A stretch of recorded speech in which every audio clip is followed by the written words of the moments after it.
देखी होगी। चलिए आज करेंगे एप्लीकेशन ऑफ ट्रिग्नोमेट्री, ठीक है।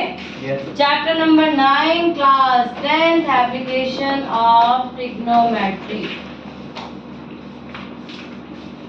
अगर आपको ट्रिग्नोमेट्री प्रूव करने में थोड़ी बहुत दिक्कत होती है तो कोई टेंशन वाली बात नहीं है, ये चैप्टर में उतना प्रूव दैट नहीं होगा। सिंपल है, बस आपको इनकी जो डिग्रीज है ना उनकी वैल्यू याद होनी चाहिए, ठीक है। जिसको डिग्री वाली, अरे साइन 60, साइन 30, कोस 30, कोस 45, इनकी वैल्यू आपको याद होनी चाहिए। जिसको डायग्राम वो बनाना नहीं आता टेबल, एक बार वो लास्ट वाली वीडियो जाके देख लेना, उसमें मैंने टेबल बनाना सिखा रखा है। अब यहाँ पे देखिए दो चीजें होती हैं। मान लीजिए ये पेड़ है, ये क्या है, पेड़ है, या फिर टेरेस है, या छत है, या कुतुब मीनार है, कुछ भी आप इसको लगा लो। आप इसको यहाँ नीचे खड़े हो और यहाँ से आप उसको ऊपर देख रहे हो, ठीक है। तो आपकी आंख से यहाँ तक ये जो एंगल बनता है ये आपका बेस हो गया। ये जो एंगल बनता है इस एंगल को हम क्या बोलते हैं, एंगल ऑफ एलिवेशन। क्या बोलते हैं, एंगल ऑफ एलिवेशन। याद रखिए, जब आप नीचे से ऊपर देखते हो तो नीचे से ऊपर देखो, बेस तो यही हो गया, नीचे जमीन एकदम सीधी रहती है, और यहाँ से जब हम ऊपर देख रहे हैं तो मतलब ऐसे लगा लो तो ये वाला एंगल आपका एंगल ऑफ एलिवेशन बनता है।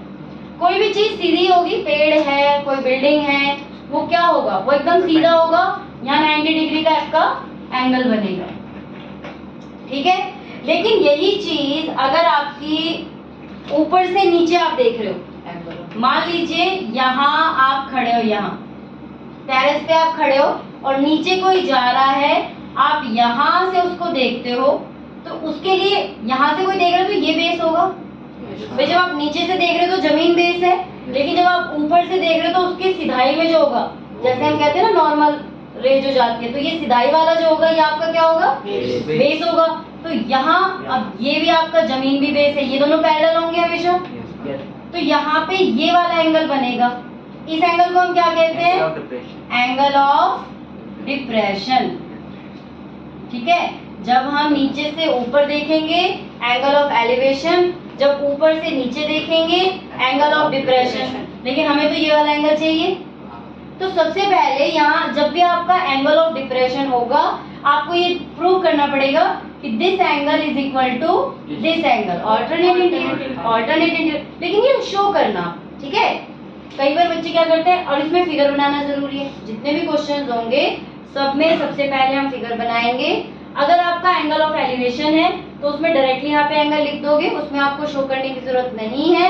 लेकिन अगर आपका एंगल ऑफ डिप्रेशन है तो वहां पे आपको ये एंगल और ये एंगल ऐसे बताना पड़ेगा कि ये इक्वल है। उसके बाद हम अपना कोस 90 जो भी हमारा होगा हम यूज करके उसको क्वेश्चन को सॉल्व करेंगे। बात समझ में आ गई, एंगल ऑफ एलिवेशन और एंगल ऑफ डिप्रेशन, ठीक है।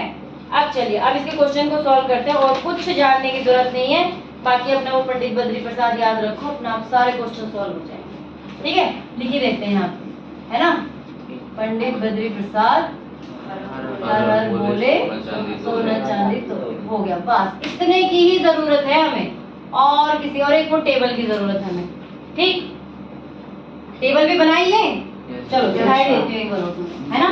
सबसे पहले यहाँ 0 degree, 30 degree, 45 degree, 60 degree, 90 degree, 0 1 2 3 4 upon 4 लगा दो सबके, और सब में कर दो अंडर रूट। तो अब जो ये वैल्यू आएगी वो किसकी आएगी, साइन की। यहाँ तो 0 रहेगा, ठीक है। यहाँ पे हो जाएगा 1/2, यहाँ हो जाएगा 1/√2, यहाँ हो जाएगा √3/2, ये कट जाएगा 1। कोस के लिए उल्टा कर दो, 1 √3/2, 1/√2, 1/2, 0। tan निकालने के लिए क्या करेंगे, sine upon cos, sine upon cos 0, sine upon cos √3, 1/√3, 2 upon, हाँ सॉरी 1/√3। यहाँ पे आएगा 1, यहाँ पे आएगा √3, यहाँ पे आएगा नॉट डिफाइंड। बस इसके बाद तो अगर कोसेक की वैल्यू चाहिए इसका उल्टा कर दो, सेक की वैल्यू चाहिए इसका उल्टा कर दो, tan की वैल्यू चाहिए इसका उल्टा कर दो, कॉट की वैल्यू, सॉरी कॉट की वैल्यू चाहिए, ठीक है। अब हमारे पास टेबल भी बन गई, वो भी हो गया। क्वेश्चन शुरू करते हैं। Exercise 9.1 question number 1, a circus artist is climbing a 20-meter long rope which is tightly stretched and tied from the top of a vertical pole of the ground. यहाँ पे आपको फिगर दे रखा है, आपको कुछ भी बनाने की जरूरत भी नहीं है। तो एक सर्कस वाला जो है वो ऐसे रस्सी बंधी हुई है, बताओ यार, सीधी रस्सी पे चलते हुए देखा है तो टेढ़ी रस्सी पे चल रहा है। 20 मीटर की लंबी रस्सी है, इस पोल से बंधी हुई है, तो पोल तो बिल्कुल सीधा होगा, 90 डिग्री का एंगल है और एंगल ऑफ एलिवेशन बन रहा है 30 डिग्री का। तो इसमें हमें क्या करना है, find the height of the pole. Height of the pole ये, इसको h रख लेते हैं। एक तो हमें क्या फाइंड करना है, h फाइंड करना है। If the angle made by the rope. अब एक बात बताओ, आपको क्या गिवन है, हाइपोटेनस। आपको क्या गिवन है, ये निकालना है ना। इस एंगल के लिए, इस एंगल के लिए ये क्या है, परपेंडिकुलर। तो मतलब आप किसका यूज कर सकते हो, परपेंडिकुलर और हाइट का यूज करना है। P और H किस में है, साइन में। तो आप यहाँ लिखेंगे sine 30 degree is equal to P upon H, या फिर H अरे यहाँ बड़ा वाला H लिखना, इसको बड़ा वाला H लिखना, ठीक है। H अपॉन में 20 है ना। साइन 30 डिग्री की वैल्यू क्या है, 1/2। तो आप लिखेंगे 1/2 is equal to H upon 20। Cross multiplication हो जाएगा, 2H is equal to 20, H is equal to 20/2 यानी कि 10 मीटर। तो हमारा आंसर क्या आ गया, 10 मीटर। बस इतना, आपको कुछ नहीं करना इसमें। ये समझ नहीं आ रही P अपॉन H बेटा देखो मैंने आपको क्या बताया, ये आपको, चलो इसको दोबारा मिटा देते हैं। मैम एक AB करके भी होता है, वो कौन सा होता है, क्या, इसके ABC करके करते हैं। वो यही वाला है। इसमें मैं आपको वैसे बता देती हूँ, इसको समझ नहीं आया ना नॉर्मल। ये लाइन दी हुई है। इस क्वेश्चन में आपको क्या निकालनी है, AB की वैल्यू निकालनी है। AB आपके लिए क्या है, परपेंडिकुलर है। AB क्या है, परपेंडिकुलर, P लिख दो। AC क्या है, हाइपोटेनस है। अब दोनों में से आपको हाइपोटेनस गिवन है और परपेंडिकुलर हाइट आपको निकालनी है, P आपको निकालना है। तो P और H को यूज करके कौन सा इसमें आपका ट्रिगो का रेशियो है, कौन सा, साइन का है। साइन में P और H का यूज हो रहा है, तो मतलब आप साइन 30 डिग्री यूज करेंगे। ये यहाँ पे क्या गिवन है उस पर ये डिसाइड करता है कि साइन लेंगे, कोस लेंगे, टेन लेंगे। मान लीजिए यहाँ पे मेरे को बेस निकालना होता, अगर आपको इसमें बेस निकालना होता, हाइपोटेन्यूज आपको गिवन है, तो आप बेस अपॉन में हाइपोटेनस लिखेंगे। चलो मैं इसमें बेस भी निकाल देती हूँ और परपेंडिकुलर भी निकाल देती हूँ, ठीक है। कैसे, परपेंडिकुलर के लिए आपको ये भी निकालना है, तो आप लिखेंगे sine 30 degree is equal to P upon H यानी कि AB अपॉन में AC। मैंने क्यों रखा है AB अपॉन AC, क्योंकि परपेंडिकुलर अपॉन में हाइपोटेनस होता है। समझ में आया अभी। अब मैं इनकी वैल्यू लिख दूंगी, इसकी वैल्यू 1/2, AB की वैल्यू P, AC की वैल्यू 20, क्रॉस मल्टीप्लाई करेंगे, 2P is equal to 20, P is equal to 20/2, 10 metre. तो मेरी ये क्या आ गई, देखो अब मेरे पास परपेंडिकुलर आ गया। मेरी मर्जी है मैं परपेंडिकुलर और बेस यूज करूं, मेरी मर्जी है मैं बेस और हाइपोटेन्यूज यूज करूं। अब पाइथागोरस भी लग सकती है, लेकिन अगर मुझे डिग्री से निकालना है, पाइथागोरस में स्क्वायर करोगे, अंडर रूट करोगे, उससे आसान है, इससे निकल जाएगा। मान लीजिए मैं हाइपोटेन्यूज और बेस को यूज करती हूँ, तो किसको यूज करूंगी, कोस को यूज करूंगी। तो cos 30 degree is equal to BC upon में AC। कोस 30 डिग्री की वैल्यू क्या है, √3/2। तो √3/2 इज इक्वल टू BC को हमने B रखा है, AC 20 से जाके इंटू हो जाएगा, √3/2 into 20 is equal to B। आपका बेस क्या आ गया, 10√3। यहाँ पे इजली निकल गया, पाइथागोरस में आप इसको करते ही रह जाओगे। बस बात समझ में आ गई, इजी है। चलिए फटाफट क्वेश्चन नंबर 2 देखेंगे, इसको उतारोगे, चलिए उतारिए, उतार लिया। अगला क्वेश्चन करो। चलिए क्वेश्चन नंबर 2 की तरफ चलेंगे। बुक क्यों नहीं लेते हैं, चलिए क्वेश्चन नंबर 2 देखेंगे। A tree breaks due to storm. मान लीजिए ये ट्री है आपका, एक बना देते हैं, ये ट्री है आपका, ठीक है। अब ये क्या है, यहाँ से टूट गया, कहाँ से? यहाँ से टूट गया। तो ये ट्री यहाँ से टूट के अब ये नीचे आ गया, इसने ग्राउंड को टच कर लिया। ये आपका यहाँ पे पेड़ टूट के नीचे गिर गया, इस ग्राउंड को इसने टच कर लिया। ठीक है, तो इसने कहा है a tree breaks due to storm and broken part bends so that the top of the tree touch the ground। ये ट्री का टॉप है जो कि इस ग्राउंड को टच कर रहा है। इट मेकिंग द एंगल, तो ये वाला जो एंगल बन रहा है वो क्या बन रहा है? 30 डिग्री का। The distance between the foot of the tree ये है and the top of the tree where it touches the ground, ये वाला यहाँ तक, ये कितने का है? 8 मीटर का है। Find the height of the tree. बेटा हाइट ऑफ द ट्री कितनी है? अगर मैं इसको नाम दे दूं A B C, तो आपका height of the tree is equal to AB plus AC। किसके बराबर है? AB प्लस AC के बराबर है, क्योंकि यही हिस्सा तो टूट के नीचे गिरा है ना, तो ट्री की लेंथ तो पूरी ऊपर तक है। तो आप पहले AB निकाल लीजिए, फिर आप AC निकालिए, AC को दोनों को प्लस कर दीजिए। ठीक है, निकाल लोगे? पहले AB फिर AC। हाँ, जैसे मैंने पहले वाले क्वेश्चन में किया था। AB आपका क्या है? परपेंडिकुलर। P है ना, ये इस एंगल के लिए ये क्या है? P perpendicular. और गिवन क्या है आपको? बेस गिवन है। तो B और P का देखो कौन सा है? कॉस में B और P कहाँ यूज हो रहा है? 10 में हो रहा है, तो आप 10 30 डिग्री लेंगे। 10 30 degree is equal to C upon B। Value put करो, आंसर आ जाएगा। मैम वो 10 30 AB तो निकल गई, फिर उसके बाद AC वाला आप लिखेंगे 10 30 degree is equal to AB upon में BC। 10 30 डिग्री की वैल्यू क्या है? 1/√3। 1/√3। बोलो। मैम ये सिर्फ इसमें साइन कॉस और tan ही लेना है, बाकी सेक वगैरह नहीं ले सकते हो, आपकी मर्जी है, लेकिन जब सामने हमें दिख रहा है तो 10 ही लेंगे मैम ना। तो फिर कॉट भी ले सकते हैं B अपॉन P। हाँ ले सकते हो, पर वैल्यू फिर कोड 30 का रखनी पड़ेगी आपको। 10 30 की वैल्यू है 1/√3। AB की वैल्यू हमारे पास नहीं है, BC की वैल्यू 8 इधर जाके इंटू हो जाएगा 1/। हाँ जी, तो एक चीज और समझ लीजिए, अब इसको क्या करना है? रैशनलाइज। क्या करेंगे?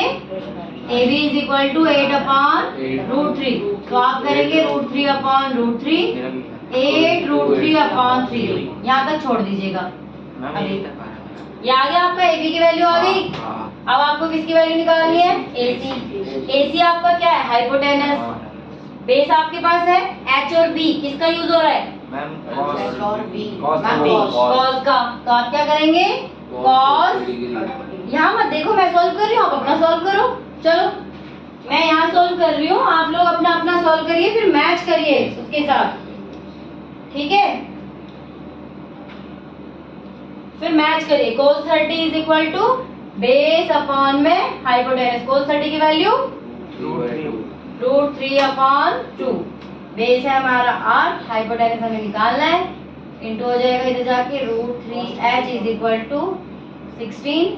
H is equal to 16/√3। इसे भी इसको भी रैशनलाइज कर लेंगे, 16 √3/3।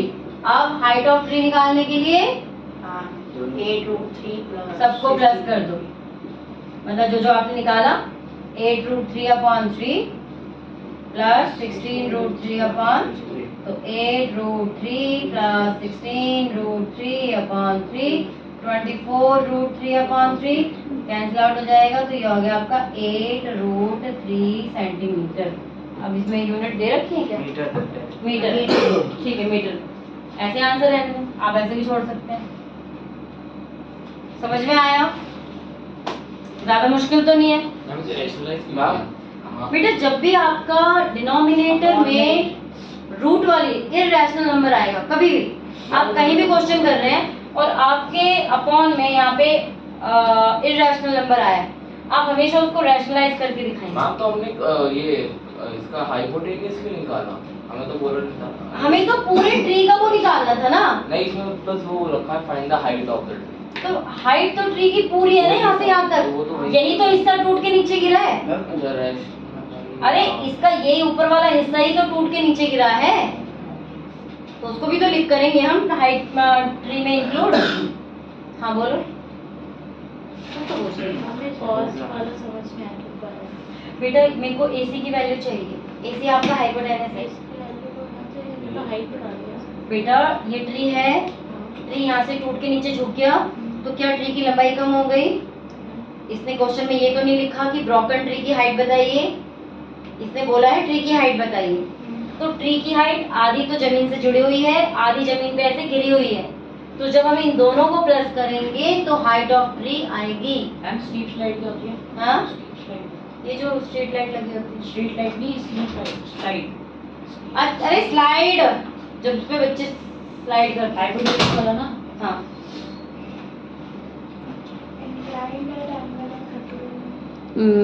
क्वेश्चन नंबर 3 देखो, अब ऐसे बनेगा इसका। पढ़ लिया आपने? ये उतार लिया आप लोगों ने? तो मैम उतारोगे? Yes ma'am. उतारो फिर। चलिए question number 3, a container plans to है मैंने क्या बोला container? A contractor plans to install 2 slides for the children to play in park for the children below of age 5 years. She prefers to have a slide whose top is at the height of 1.5 meter. मतलब एक slide ये है कि slide मतलब ऐसे झूलते हो ना वैसे, तो ये 1.5 मीटर की इसकी हाइट है स्लाइड की, जमीन से 1.5 मीटर की हाइट है, and is inclined at an angle of 30 metre to the ground. और ये ऐसे फिसला हुआ है ग्राउंड के साथ 30 डिग्री का एंगल बना रहा है। इंक्लाइंड का मतलब वो नीचे की तरफ ऐसे जाना, ठीक है। And whereas for the elder children she wants to have a slip slide height of 3 metre. एक और बना रही है जिसकी हाइट 3 मीटर की है, और ये जो ग्राउंड के साथ टच हो रहा है तो कितने डिग्री का एंगल बना रहा है? 60 डिग्री का angle. What should be the length of the slide in each case? Slide की लेंथ, इसकी लेंथ निकालनी है आपको और इसकी लेंथ, मतलब दोनों ही केसेस में आपको हाइपोटेनस निकालना है। फटाफट से निकालो।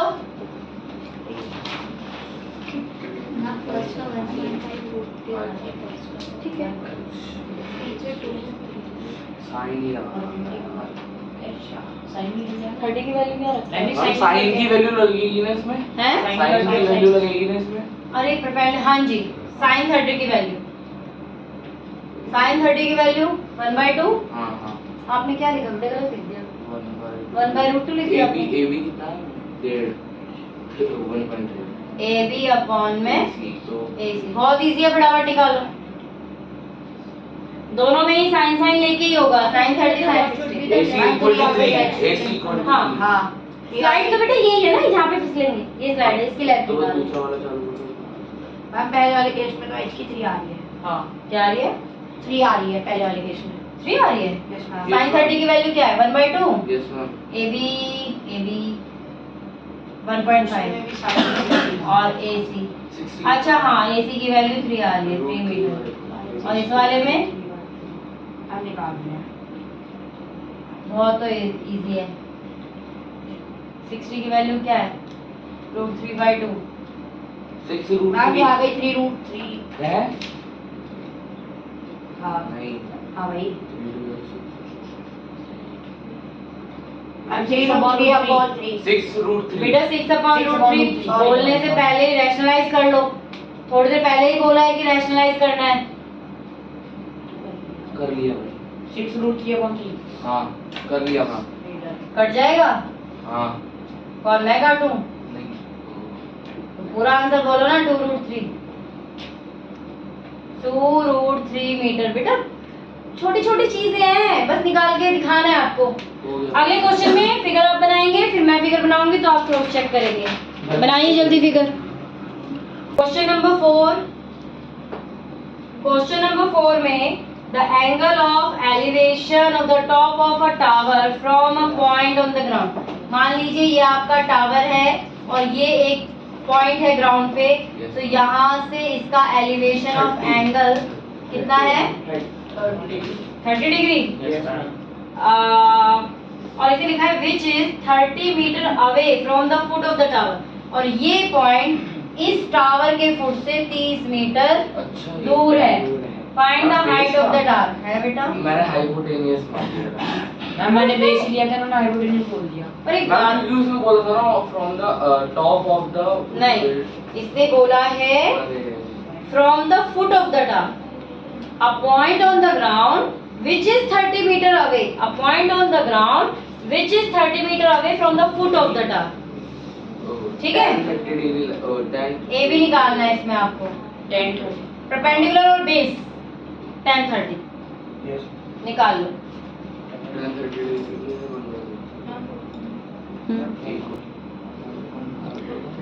अब इस वाले में आपको क्या लेना था? 10 लेना था। tan 30 degree is equal to P upon B. tan 30 की वैल्यू कितनी है? मैम हो गया 1/√3, अब जाके और परपेंडिकुलर हमारे पास नहीं है, बेस है 30, 30 तो जाके इंटू हो जाएगा, है ना? हो गया मैम। क्वेश्चन ओ भाई तो क्वेश्चन ये आपका हो गया P इज इक्वल टू 30/√3। यहाँ तक आ गया? रैशनलाइज कर लेना बेटा इसको, √3 यहाँ पर, √3 यहाँ पर। 30 को √3 से इंटू करोगे 30 √3 को √3 से करोगे 3, निकल गया कैंसिल आउट कर लो ना, आ गया 10 √3, 3 से कट जाएगा ये। क्या बात है, आपने 3 बार कर लिया फिर भी नहीं है इसका आंसर? वो निकल गया कहाँ बच गया? तो नहीं किया मैम। था मैंने पता है क्या किया था, वो पहले मैंने वो पहले क्वेश्चन 5 का देख लेंगे जरा। मैम क्वेश्चन 5 एंड 6 बता दो। अच्छा 5 हो गया?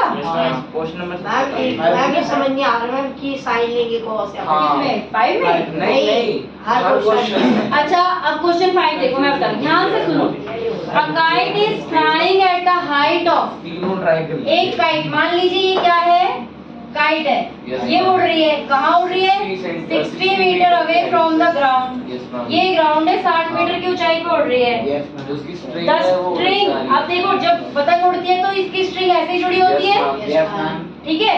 और नीचे यहाँ आप खड़े होते हैं उसको लेके। मैम उसका डिस्टेंस निकालना temporary tied to a point, ये कह रहे हैं कि इसकी जो स्ट्रिंग है वो एक पॉइंट पे ऐसे बंधी हुई है, ग्राउंड पे किसी बच्चे ने नहीं पकड़ी है, एक पॉइंट पे बंधी हुई है। तो यहाँ से यहाँ ये बेस हो गया आपका, और एंगल आपका आ रहा है 60 डिग्री का, ये 60 डिग्री का एंगल आ गया। अब इसमें निकालना क्या है? Find the length of the string. आपको क्या निकालना है? ये निकालना है। ये क्या है? हाइपोटेन्यूज। आपको यहाँ पे AC निकालना है ना? तो अब मेरे को एक बात बताओ, और गिवन क्या है आपको? परपेंडिकुलर। तो हाइपोटेन्यूज निकालना है, परपेंडिकुलर गिवन है। देखो P और H किसमें यूज हो रहा है? बस इतना सा देखना है, sin 60 लगा के कर लो, इसको हो गया। मैम 6 का फिगर बता दो। ये इसको ऐसे उतार लो, इसको घर पे करना, छठे वाले का फिगर बता रही हूँ मैं। इसको उतार लो, इसको वापस घर पे सॉल्व करना। क्वेश्चन नंबर 6 देखेंगे, आ गया आपको ये वाला? मिटा दो, ये तो इजी सा है। चलिए क्वेश्चन नंबर 6 पढ़ते हैं। बेटा वर्ड प्रॉब्लम को वैसे करना सीखो कि गिवन क्या है इसमें।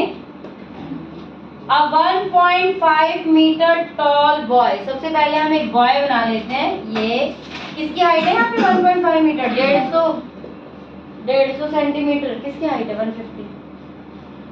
कुशल की कुशल और तुषार दोनों की हो सकती है।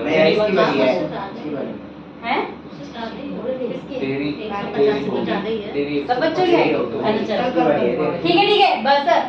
एक बच्चा है यहाँ पे खड़ा हुआ है, उसकी हाइट 1.5 मीटर है। At some distance from a 30 metre tall building.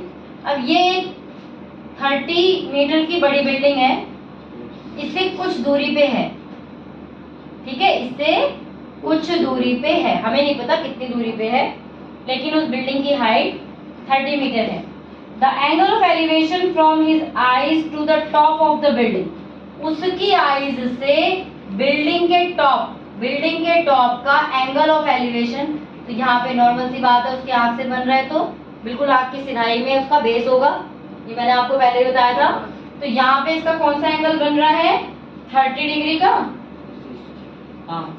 To the top of the building increases from 30 to 60 degree as he walks towards the building। भाई 30 से 60 डिग्री बढ़ रहा है, ये तो हो गया 30 डिग्री। जैसे जैसे वो बिल्डिंग की तरफ चल रहा है, towards the building, मान लीजिए वो यहाँ चल के आ गया, तो यहाँ तक चल के आ गया वो, तो यहाँ से उसका एंगल ऑफ एलिवेशन क्या बन गया? 60 डिग्री बन गया। क्वेश्चन ध्यान से देखिए, एक मतलब ये समझ लीजिए, मैं यहाँ पे खड़ी हूँ, ये सामने मेरी बिल्डिंग है, अभी जो मैं बिल्डिंग के टॉप पे देख रही हूँ तो मेरा एंगल कितना बन रहा है? 30 डिग्री। अब मैं कुछ दूर ऐसे चल के आ गई और अब मैं देख रही हूँ तो मेरा 60 डिग्री एंगल बन रहा है। मतलब लड़का यहाँ खड़ा है, यहाँ से बिल्डिंग का टॉप का एंगल बन रहा है 30, और जैसे वो बिल्डिंग की तरफ जा रहा है, देखो टूवर्ड्स द बिल्डिंग कहाँ होगा तो इस तरफ जाना है, अवे द बिल्डिंग कहाँ होगा तो इस तरफ आना है, तो मैम फिर कम इधर चला जाएगा, फिर कम होगा 30 से 0 पे आ जाएगा। समझ गए? तो ये 60 डिग्री का एंगल बन रहा है। अब ये कह रहा है हमसे क्या निकालिए, कहाँ गया, हाँ, find the distance he walked towards the building, वो वाला डिस्टेंस निकालिए जिसमें वो बिल्डिंग की तरफ चला, मतलब ये वाला डिस्टेंस। नाम रख देते हैं इसको A B C D हाँ वो 30 मीटर AC पूरे का है, minus ABO, पूरे A- CE का है, AE minus AF। या फिर वहाँ तक का है, क्या पूरे का है वो 30 मीटर। ये बिल्डिंग है 30 मीटर। इसमें AD निकाल अब अभी बात देखो, बेस का एंगल तो यहाँ बन रहा है, तो इसकी हाइट और इसकी हाइट बराबर होगी, एकदम सिधाई में तो होगी ना। अगर हम ऐसे बिल्डिंग के साथ ही खड़े हो जाते हैं तो हमारी एकदम हाइट बराबर होगी ना, जितनी मेरी यहाँ हाइट है उतनी मेरी यहाँ भी हाइट होगी। तो आपको ये चाहिए, बेसिकली आपको क्या चाहिए, ये। तो सबसे पहले इसको नाम दे देते हैं G। तो आपको CG चाहिए, CG कैसे निकालोगे? CG is equal to CE minus GE। अरे मतलब इस पूरे में से अगर मैं ये 1.5 हटा दूं तो मेरे पास ये आ जाएगा, और ये मेरी फिर हाइट हो जाएगी इसकी एंगल्स के लिए परपेंडिकुलर हो जाएगा, ठीक है। तो आपका हो जाएगा 30 माइनस 1.5, या आ गया आपका 28.5। तो यहाँ पे ये वाली चीज क्या आ गई, यहाँ से यहाँ तक क्या आ गया 28.5, अब तो निकल जाएगा। ठीक है। तो आपको ये चाहिए, तो सबसे पहले आप ये वाला यूज करेंगे, बेस और परपेंडिकुलर, यानी कि 10 लेके यूज करेंगे, ठीक। ऐसे क्वेश्चन आते हैं पेपर में। तो सबसे पहले आप क्या करेंगे, tan 30 निकालेंगे। tan 30 degree is equal to CG upon में BG, ये परपेंडिकुलर अपॉन में बेस, इस एंगल के लिए ये पूरा बेस है, ठीक है। तो tan 30 की वैल्यू क्या है 1/√3, CG की वैल्यू कितनी है 28.5, BG हमें निकालना है, तो BG इज इक्वल टू 28.5, ठीक है। अब 60 डिग्री को ले लेंगे, tan 60 degree is equal to CG upon में DG। tan 60 की वैल्यू कितनी है √3, CG की वैल्यू कितनी है 28.5, DG की वैल्यू हमारे पास नहीं है, ये इधर इंटू हो जाएगा और ये इधर आ जाएगा, तो DG की वैल्यू क्या आ गई 28.5 अपॉन में √3। रैशनलाइज कर दीजिए, तो 28.5 √3 अपॉन में 3। लेकिन हमें क्या निकालना है, BD की वैल्यू। BD की वैल्यू कैसे निकलेगी, किसको किससे माइनस करेंगे, BG माइनस BG। सामने पता चल रहा है ना, अगर इस पूरे में से मैं ये वाला माइनस कर दूं तो ये वाला डिस्टेंस आ जाएगा कि वो कितनी दूर चला है, ठीक है। तो माइनस करने के लिए हम लिखेंगे 28.5 √3 माइनस 28.5 √3 अपॉन 3। क्या ले लेंगे, एलसीएम ले लेंगे, तो यहाँ हो जाएगा 3 पंजे 15, 3 अठे 24 और 1 25, 2 3 दूनी 6 2 8। 55.5 गलत नहीं कर दिया मैंने, ये सही किया है। 3 पंजे 15, 3 अठे 24 और 1 25, 2 3 दूनी 6 2 8, ठीक है। √3 माइनस 28.5 √3। अब 85.5 में से 28.5 माइनस कर देंगे तो 0.15 में से 8 गया 7 और 7 में से 2 गया 5। 57 √3 अपॉन 3, ये कैंसिल आउट हो जाएगा, तो हमारा आ गया 19 √3 मीटर या सेंटीमीटर। समझ में आया, नहीं आया बेटा? कोई खास बड़ी चीज नहीं है, बस आपको फिगर समझना है। एक 1.5 मीटर का लड़का एक 30 मीटर लंबी बिल्डिंग को देख रहा है, वहां उसकी आंखों से, इसने लड़के के फुट से नहीं कहा, लड़के के आंखों से उसका एंगल ऑफ एलिवेशन 30 डिग्री बन रहा है। जैसे ही वो बिल्डिंग की तरफ जा रहा है, ये जा रहा है टूवर्ड्स द बिल्डिंग, जैसे ही वो जा रहा है तो एंगल 30 से 60 डिग्री हो जा रहा है। हमें इतनी डिस्टेंस निकालनी है जितना वो बिल्डिंग की तरफ चला जा रहा है। तो यहाँ हमने अपना एक बेस बना लिया। हमें सिर्फ ये वाली हाइट चाहिए थी, तो हमने इस पूरी बिल्डिंग की हाइट में से लड़के की हाइट को माइनस कर दिया, तो आ गया 28.5। दोनों ही सिचुएशन में हमने tan 30 लेके इसके ये बेस को निकाल लिया। tan 30 से BG की वैल्यू आई, tan 60 से DG की वैल्यू आई। BG में से DG को माइनस कर दिया, वो वाला डिस्टेंस आ गया जितनी दूर वो चला। मैम ये CG और लड़के की हाइट गिवन थी। CG ओ सॉरी CE। हाँ CE बिल्डिंग की हाइट गिवन थी और लड़के की हाइट गिवन थी। तो बिल्डिंग की हाइट में से लड़के की हाइट घटा दी, तो उसकी आंखों के पास जो बेस बनेगा वो परपेंडिकुलर आ गया। अब सोचो ना, ये मान लो हम tan 30 डिग्री कर रहे हैं और हाइट यहाँ पे हम पूरी 30 ले लें, वो तो गलत हो जाएगी ना। हमें तो सिर्फ वहीं तक लेना है जहाँ तक वो एंगल बना होता है। समझ गए? इसको उतार लो और अगले क्वेश्चन का डायग्राम बनाएंगे। ये तो टाइम हो जाएगा आज। क्वेश्चन नंबर 6 कर लो। 7 से लेके घर पे ट्राई करेंगे आप क्वेश्चन इसके, फिर अगली क्लास में देखूंगी मैं। ठीक है, आज की वीडियो फिर यहीं तक। यही रुकना है। हाँ, जिसको रुकना है वो इधर ही रुकेंगे।